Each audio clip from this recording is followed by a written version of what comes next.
Esses dias eu escrevi um texto, eu coloquei no Facebook, na internet, no meu blog, aqui embaixo tem o link do meu blog, falando que somente uma mulher pode curar o meu feminino.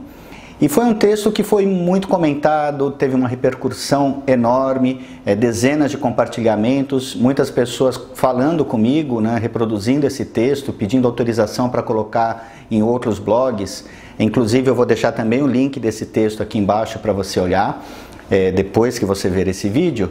E eu queria completar um pouquinho algumas ideias do que eu havia escrito nesse texto.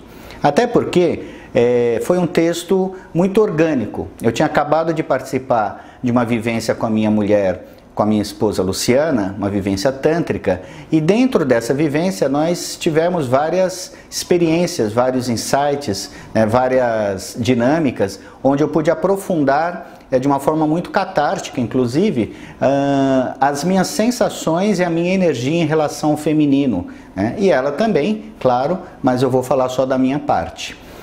E dentro desse aprofundamento, o que eu posso dizer para você? Porque no texto não fica muito claro para algumas pessoas. Por que uma mulher pode curar o meu feminino?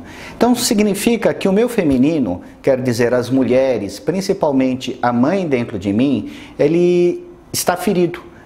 Eu vim de uma criação difícil, de uma infância com muitos altos e baixos, com muitas idas e vindas, separações, encontros, e isso acabou me machucando.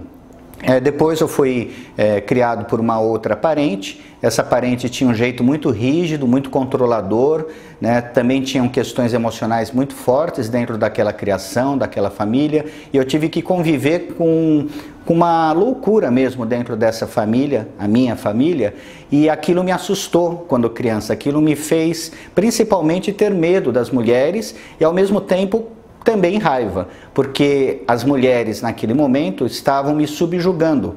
Eu como criança não tinha poder de reação.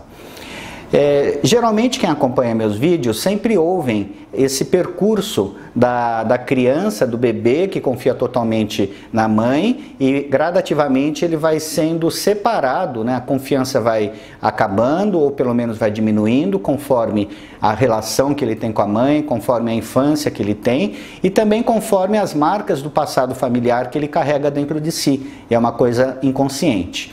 E depois, quando a gente cresce, a gente traz essas dores, essas marcas, e a nossa forma de se comportar, no meu caso, como um homem,